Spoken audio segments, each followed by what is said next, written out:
الحمدللہ رب العالمین الصلاۃ والسلام علی رسولہ الکریم السلام علیکم ورحمۃ اللہ وبرکاتہ۔ یسن القرآن نام کے آسان تفسیر کا لیسن نمبر 5.64 ہے، یعنی 5ویں سورہ کا لیسن نمبر 64 اور تھیم ہے سورہ مائدہ آیت 93۔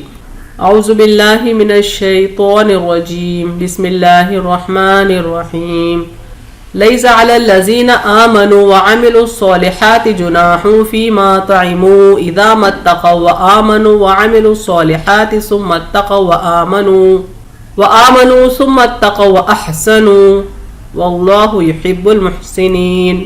ورڈ بائی ورڈ ٹرانسلیشن دیکھیں۔ لیسا نہیں، ناٹ، علی یعنی پر، اپون، الذین جو لوگ، دوز ہو، آمنوا ایمان لائے، بلیو، وعملوا اور عمل کیے، اینڈ دے ڈڈ، الصالحات روٹ ورڈ ہے صاد لام ہا سے، معنی صالح، صالح کا پلورل صالحات ہے، نیک کاموں کو کہیں گے، the good deeds۔ جناح جیم نون ہا سے ہے، معنی کوئی گناہ، بلیم، فیما جو یا اس میں، for what، طعموا تو عین میم سے، معنی وہ کھا چکے، they ate in the past، اذا جب، when، ما یعنی جو، what، اتقوا وہ قافیہ سے ہے، معنی تقوی اختیار کیا، guarded themselves from evil، وآمنوا اور ایمان لائے، and believed، وعملوا اور عمل کیے، and did، الصالحات صالح کا پلورل ہے، deeds of righteousness، ثم پھر، then again، اتقوا وہ ڈرے، تقوی اختیار کرے، guarded themselves from evil،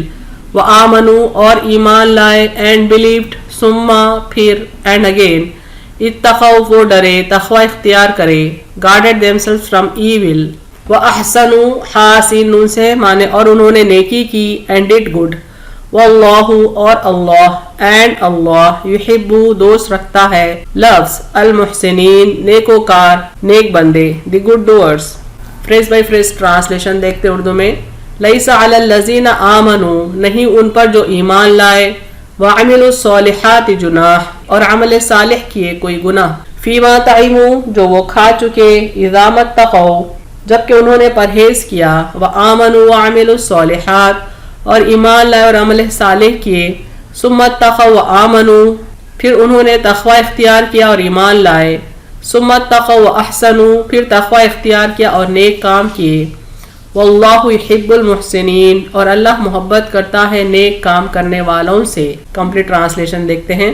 نہیں ان پر جو ایمان لائے اور عمل صالح کیے کوئی گناہ جو وہ کھا چکے، جبکہ انہوں نے پرہیز کیا اور ایمان لائے اور عمل صالح کیے، پھر انہوں نے تقوی اختیار کیا اور ایمان لائے، پھر تقوی اختیار کیا اور نیک کام کیے، اور اللہ محبت کرتا ہے نیک کام کرنے والوں سے۔ Phrase by phrase translation English میں دیکھتے ہیں۔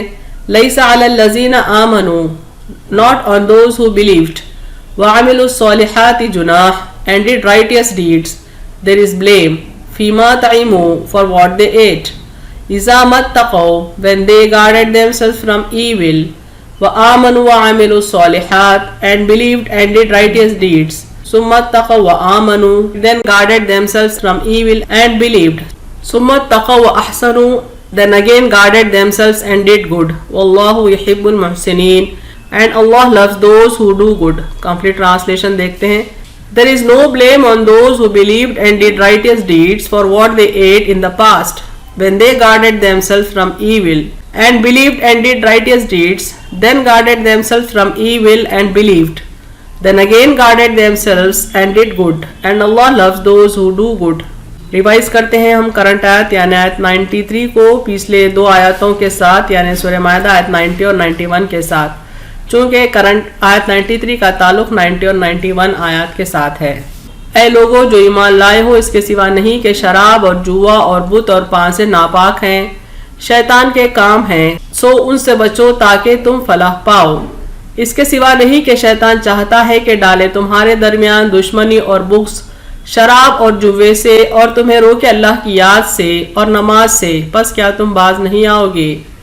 نہیں ان پر جو ایمان لائے اور عمل صالح کیے کوئی گناہ جو وہ کھا چکے، جبکہ انہوں نے پرہیز کیا اور ایمان لائے اور عمل صالح کیے، پھر انہوں نے تقوی اختیار کیا اور ایمان لائے، پھر تقوی اختیار کیا اور نیک کام کیے، اور اللہ محبت کرتا ہے نیک کام کرنے والوں سے۔ اس آیت میں اہم ترین توجہ والی بات یہ ہے کہ اللہ نے تقوی اختیار کرنے کا ذکر 3 بار کیا ہے۔ اب فوکس کرتے ہیں آیت 93 کی تفسیر کو۔ اس کا پہلا حصہ ہے لیس علی الذین آمنوا وعملوا الصالحات جناح فیما طعموا، نہیں ان پر جو ایمان لائے اور عمل صالح کیے کوئی گناہ جو وہ کھا چکے۔ سابق آیات میں اللہ تعالیٰ نے شراب اور جوے کو حرام کیا ہے۔ ان آیات کے نازل ہونے کے بعد صحابہ کرام رضی اللہ عنہم کو یہ فکر ہو گئی کہ جو مسلمان بندے ماضی میں شراب پیے اور جوے کا مال بھی کھائے اور پھر یا تو انتقال فرما گئے یا جنگوں میں شہید ہو گئے، ان کا کیا ہوگا؟ جب شراب حرام ہونے کا حکم نازل ہوا تو صحابہ کرام رضی اللہ عنہم نے کہا اے اللہ کے رسول صلی اللہ علیہ وسلم، ہمارے ان بھائیوں کا کیا حال ہوگا جو شراب پیتے تھے اور اسی دور میں فوت ہو گئے؟ اس کے جواب میں یہ آیت نازل ہوئی۔ ان کے استفسار کا یعنی ان کا جو سوال تھا اس کا اس آیت یعنی سورہ مائدہ آیت 93 میں جواب دیا گیا ہے۔ اس حدیث کو ہم تفصیلاً دیکھتے ہیں۔ حضرت انس رضی اللہ عنہ فرماتے ہیں کہ میں ابو طلحہ کے مکان میں لوگوں کو شراب پلا رہا تھا۔ اس زمانے میں لوگ فضیخ نامی شراب استعمال کرتے تھے۔ رسول اللہ صلی اللہ علیہ وسلم نے ایک شخص کو حکم دیا کہ وہ اعلان کر دے سن لو شراب حرام کر دی گئی۔ سیدنا انس رضی اللہ عنہ فرماتے ہیں مجھ سے ابو طلحہ نے کہا باہر جاؤ اور اس شراب کو بہا دو، چنانچہ میں باہر نکلا اور اس کو بہا دیا۔ اس دن مدینے کے گلیوں میں شراب بہ رہی تھی۔ بعض اصحاب رضی اللہ عنہم نے استفسار کیا یعنی سوال کیا کہ ان کا کیا حال ہوگا جن کے پیٹ میں شراب تھی اور وہ شہید کر دیے گئے۔ اس پر آیت نازل ہوئی۔ اس آیت کو ہم ایک بار پھر سے پڑھتے ہیں۔ لیس علی الذین آمنوا وعملوا الصالحات جناح فیما طعموا، یعنی اللہ تعالیٰ فرماتے ہیں ان پر گناہ نہیں جن لوگوں نے ایمان لایا، عمل صالح کیا اور ماضی میں یہ چیزیں کھایا، یعنی جنہوں نے جوے کا مال کھایا اور شراب پی۔ چونکہ حرمت کا حکم نہیں آیا تھا اسے اللہ تعالیٰ فرماتے ہیں کہ ان سے پوچھ نہیں ہوگی، نہیں ان پر جو ایمان لائے اور عمل صالح کیے کوئی گناہ جو وہ کھا چکے۔ ایک اور حدیث بھی دیکھتے ہیں اس سلسلے میں۔ سیدنا ابن عباس رضی اللہ عنہ فرماتے ہیں جب شراب حرام ہوئی تو صحابہ رضی اللہ عنہم نے سوال کیا کہ اس کی حرمت سے پہلے جو لوگ انتقال کر چکے ہیں ان کا کیا حکم ہے؟ اس پر یہ آیت نازل ہوئی، یعنی وہی آیت سورہ مائدہ آیت 93 کی بات ہو رہی ہے جس میں اللہ تعالیٰ فرماتے ہیں کہ جو لوگ ایمان لائے اور عمل صالح کیے ان پر گناہ نہیں جنہوں نے ماضی میں ان چیزوں کو کھایا، یعنی جوے کا مال کھایا اور شراب پی، یعنی ان پر اس میں کوئی حرج نہیں۔ اور جب بیت المقدس کا قبلہ بدلا اور بیت اللہ قبلہ ہوا اس وقت بھی صحابہ رضی اللہ عنہم نے پہلے قبلے کی طرف نمازیں پڑھتے ہوئے انتقال کر جانے والوں کی نسبت دریافت کیا تو آیت نازل ہوئی وما کان اللہ لیضیع ایمانکم، اور اللہ تمہارے ایمان کو ضائع نہیں کرے گا، یعنی قبلہ تبدیل ہونے سے پہلے جو مسلمان بیت المقدس کی طرف قبلہ کیے تھے اور پھر بعد میں انتقال فرما گئے ان کی نمازوں کا کیا ہوگا؟ یہ بھی صحابہ کرام کے ذہن میں سوال تھا، تو اللہ تعالیٰ نے اس کا جواب سورہ بقرہ میں دیا۔ آیت کے آگے کے حصے میں ماضی کے گناہوں کی مغفرت کی شرائط بھی بتائی گئی ہیں۔ اس میں اولین شرط ہے اذا متقوا وآمنوا وعملوا الصالحات، جبکہ انہوں نے پرہیز کیا یعنی تقوی اختیار کیا اور ایمان لائے اور عمل صالح کیے، یعنی جن مسلمانوں کا انتقال ہو گیا ہے ان کے لیے شرط یہ ہے کہ انہوں نے ایمان لایا، عمل صالح کیے اور گناہوں سے پرہیز کیا، یعنی وہ اللہ پر، رسولوں پر، کتابوں پر یعنی اللہ کی کتابوں پر اور روز آخرت پر، ملائکہ پر ایمان لائے پھر عمل صالح کرے، یعنی نماز، روزہ، زکوٰۃ، حج جیسے اہم عبادات کو بجا لائیں، نیک کاموں میں حصہ لیں اور گناہوں سے اپنے آپ کو روکے رکھیں، شرک، کفر، نفاق اور حرام رزق اور حرام کاموں سے اجتناب کریں، یعنی ان میں بنیادی درجے کا تقویٰ تو کسی حال ہونا ہی چاہیے۔ دوسری شرط جو بظاہر پہلی شرط سے ملتی جلتی ہے وہ آیت کے تیسرے حصے میں موجود ہے، یعنی ثم اتقوا وآمنوا، پھر انہوں نے تقوی اختیار کیا اور ایمان لائے۔ ایمان لانے اور تقوی اختیار کرنے کا ذکر تو آیت کے دوسرے حصے میں ہی آ چکا تھا، پھر یہاں کس درجے کے ایمان اور کس درجے کی تقوی کی بات ہو رہی ہے، یعنی سیکنڈ ٹائم نہیں بلکہ تھرڈ ٹائم پھر اللہ تعالیٰ تقوی کا ذکر کرتے ہیں۔ دراصل اتنا ریپیٹیشن کس زمن میں ہے؟ کیوں انسسٹ کیا جا رہا ہے تقوی اور ایمان کو؟ بار بار ان کا ذکر کیوں ہو رہا ہے؟ دراصل یہاں ایمان و تقوی کی تکرار سے مومنین کے مختلف درجات کا ذکر ہو رہا ہے، یعنی مومن بندہ اپنی زندگی کے مختلف مراحل سے جب گزرتا ہے تو اس کے ایمان کے درجات بھی تبدیل ہوتے ہیں اور اس کی تقوی کی قسمیں یا تقوی کے معاملات بھی ترقی کرتے جاتے ہیں۔ اسی زمن میں اللہ تعالیٰ نے تقوی کا ذکر 3 بار کیا ہے۔ پچھلا جو ایمان تھا یعنی آیت کے پچھلے حصے میں جو ایمان کا ذکر تھا وہ آپ صلی اللہ علیہ وسلم کی بات کو سن کر تھا، یعنی علم الیقین کی بنیاد پر تھا۔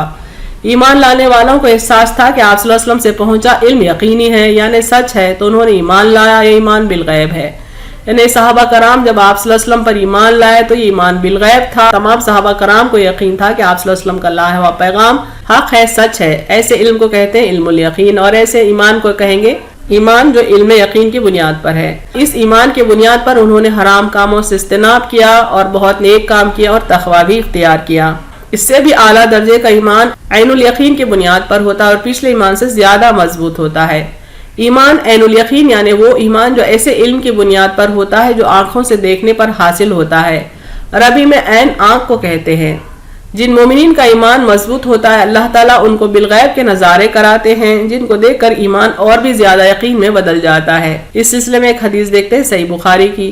انس بن مالک رضی اللہ عنہ سے روایت ہے کہ نبی کریم صلی اللہ علیہ وسلم نے ہم کو نماز پڑھائی، پھر منبر پر تشریف لائے اور اپنے ہاتھ سے قبلے کی طرف اشارہ کر کے فرمایا کہ ابھی جب میں نماز پڑھا رہا تھا تو جنت اور دوزخ کو اس دیوار پر دیکھا. اس کی تصویریں اس دیوار میں قبلے کی طرف نمودار ہوئی تو میں نے آج کی طرح خیر اور شر کبھی نہیں دیکھی. آپ صلی اللہ علیہ وسلم نے قول مذکور 3 بار فرمایا، یعنی جنت اور دوزخ کو سامنے لا کر رکھا گیا اور آپ صلی اللہ علیہ وسلم کو دکھایا گیا. قرآن کریم میں حضور صلی اللہ علیہ وسلم کے صحابہ کرام رضی اللہ عنہم کے درجات کا ذکر کیا گیا. یعنی تمام صحابہ کرام ایک درجے پہ نہیں ہیں، اللہ نے ان کی درجہ بندی کی ہے. ایک وہ جنہوں نے فتح مکہ سے پہلے ایمان لا کر راہ خدا میں مال خرچ کیا اور جہاد کیا. دوسرے وہ جنہوں نے فتح مکہ کے بعد یہ سب کچھ کیا. اگرچہ مقام و مرتبہ پہلے والوں ہی کا زیادہ ہے لیکن اللہ رب العزت نے ان دونوں جماعتوں سے ہی جنت کا وعدہ فرما لیا ہے. چنانچہ ارشاد باری تعالی ہے لا يستوی منکم من انفق من قبل الفتح وقاتل اولئک اعظم درجة من الذین انفقوا من بعد وقاتلوا وَكُلًّا وَعَدَ اللَّهُ الْحُسْنَى وَاللَّهُ بِمَا تَعْمَلُونَ خَبِيرٌ. تمہیں برابر نہیں وہ جنہوں نے فتح مکہ سے قبل خرچ اور جہاد کیا، وہ مرتبے میں ان سے بڑے ہیں جنہوں نے بعد فتح کے خرچ اور جہاد کیا، اور ان سب سے اللہ جنت کا وعدہ فرما چکا اور اللہ کو تمہارے کاموں کی خبر ہے. یعنی جو صحابہ مکی زندگی میں ایمان لائے اور جنگ بدر میں شرکت کی ان کا درجہ بہت زیادہ ہے. پھر وہ صحابہ جو جنگ بدر کے بعد فتح مکہ سے پہلے ایمان لائے، پھر وہ صحابہ جو فتح مکہ کے بعد ایمان لائے. اس کی وجہ یہی ہے کہ اولین دور میں ایمان لانا اور تقوی اختیار کرنا مشکل ترین بلکہ تقریباً ناممکن ہوا کرتا تھا، چونکہ انہیں ایمان لانے کی پاداش میں شہید کر دیا جاتا تھا. اس سے آسان وقت ہجرت کے بعد کا تھا، اس سے بھی آسان وقت ایمان اور تقوی کا فتح مکہ کے بعد تھا. وہ بدر کا غزوہ ہی تھا جن میں شریک ہونے والے صحابہ کرام رضی اللہ عنہم سے اللہ نے فرشتوں سے مدد کا وعدہ کیا تھا اور مدد بھی کی تھی. بلکہ اگر تم صبر کرو اور تقوی اختیار کرو اور وہ تم پر ایک دم سے آ پہنچے، یعنی دشمن تم پر ایک دم سے آ پہنچے، تو تمہارا رب 5000 فرشتے نشاندار گھوڑوں پر مدد کے لیے بھیجے گا. یعنی جو بندے ایمان لاتے ہیں، صبر کرتے ہیں، تقوی اختیار کرتے ہیں، اللہ تعالیٰ ان کی کئی طریقوں سے مدد کرتا ہے. اللہ چاہے تو ان کی 5000 فرشتوں سے بھی مدد فرمائے. اللہ ہر چیز پر قادر ہے. اس آیت میں یعنی سورہ مائدہ آیت 93 میں تیسری مرتبہ تقوی اختیار کرنے اور احسان کرنے کا ذکر آیا ہے. یہ مومنین کے اعلیٰ ترین کیفیت کی طرف اشارہ ہے، جبکہ عابد اور معبود، ساجد اور مسجود ہیں. یعنی تھرڈ ٹائم بھی اللہ تعالیٰ نے تقوی اختیار کرنے کا ذکر کیا ہے ان بندوں سے جو ماضی میں شہید ہو چکے ہیں. وہ بندے عابد تھے، عبادت کرنے والے تھے اور اللہ ان کا معبود تھا. وہ بندے ساجد تھے یعنی سجدہ کرنے والے تھے اور اللہ ان کا مسجود تھا یعنی جس کو سجدہ کرتے ہیں. دوری کے پردے اٹھ جاتے ہیں، یعنی اعلیٰ ترین مقام ہے جب دوری کے پردے اٹھ جاتے ہیں اور نعمت مشاہدہ سے دل کی آنکھیں روشن ہو جاتی ہیں. ایمان علم الیقین عین الیقین سے آگے بڑھ کر حق الیقین میں بدل جاتا ہے. یعنی پہلے جو ایمان تھا وہ ایمان علم الیقین تھا، دوسرے درجے کا جو ایمان تھا وہ ایمان عین الیقین کی بنیاد پر تھا، اور تیسرا جو ایمان تھا وہ حق الیقین ہے. یعنی ایسا ایمان جیسا کہ انہوں نے اللہ کو آنکھوں سے دیکھا ہے. اسی لیے آخر میں فرمایا ثم اتقوا واحسنوا، پھر تقوی اختیار کرتا ہے اور مقام احسان پر فائز ہوتا ہے. یعنی یہاں پر احسنوا کا معنی نیکی کرنے کے ہی نہیں ہے بلکہ ایک مقام ہے، ایک درجہ ہے جس کو مقام احسان کہتے ہیں، اور اس کی تفصیل احادیث میں آئی ہے. اور احسان کا مفہوم آپ صلی اللہ علیہ وسلم نے فرمایا احسان یہ ہے کہ تو اللہ کی عبادت اس طرح سے کرے گویا تو اسے دیکھ رہا ہے، اور اگر تو یعنی تجھے کیفیت نصیب نہیں اور اسے نہیں دیکھ رہا، یعنی تو اپنے رب کو نہیں دیکھ رہا ہے، تو کم از کم یہ یقینی پیدا کر لے کہ وہ تجھے دیکھ رہا ہے. یعنی یہ ایک مقام ہے، ایک درجہ ہے جس پر مومن بندہ جب پہنچ جاتا ہے تو عبادت ایسے کرتا ہے جیسے کہ وہ رب کو دیکھ رہا ہے. یا کم سے کم رب اس کو دیکھ رہا ہے۔ نبی اکرم صلی اللہ علیہ وسلم کے اس فرمان کے مطابق احسان عبادت کی اس حالت کا نام ہے جس میں بندے کو دیدار الہی کی کیفیت نصیب ہو جائے یا کم از کم اس کے دل میں احساس ہی جاگزیں ہو جائے کہ اس کا رب اسے دیکھ رہا ہے۔ ایسی حالت میں بندہ اپنی عبادت کو پورے کمال کے ساتھ انجام دے گا اور اس کے ظاہری ارکان آداب کی بجا آوری اور باطنی خضوع و خشوع میں کسی چیز کی کمی نہیں کرے گا۔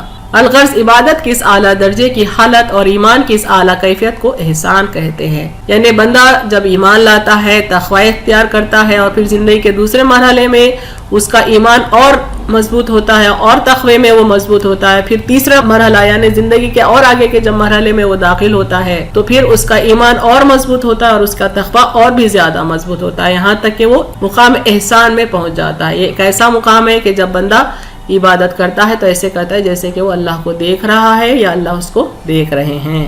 آخر میں آیت 93 کا آخری حصہ ہے واللہ یحب المحسنین، یعنی جو بندہ احسان کے مقام پر پہنچ جاتا ہے اور اللہ محبت کرتا ہے نیک کام کرنے والوں سے، یعنی ان لوگوں سے، ان محسن لوگوں سے جو احسان کے مقام پر پہنچ جاتے ہیں۔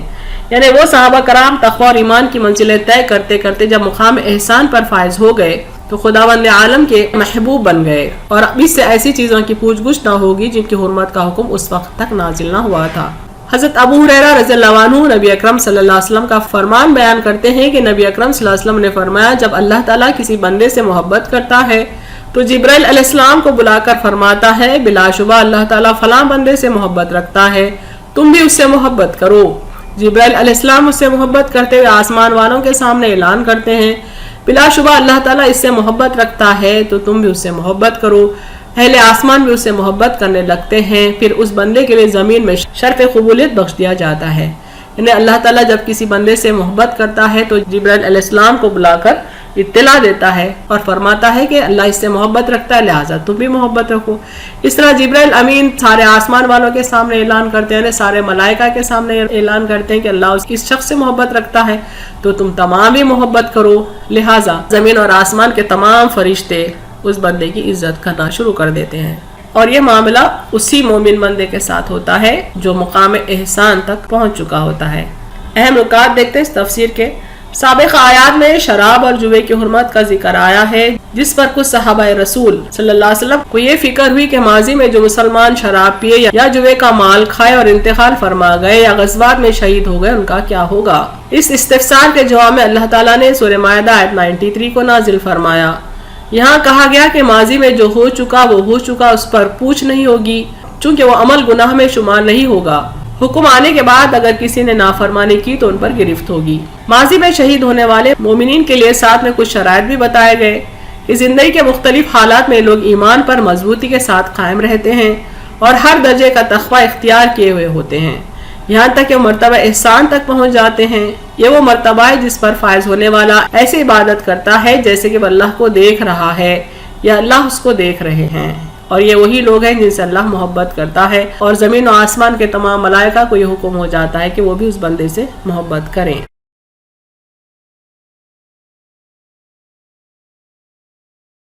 وآخر دعوانا الحمد للہ رب العالمین۔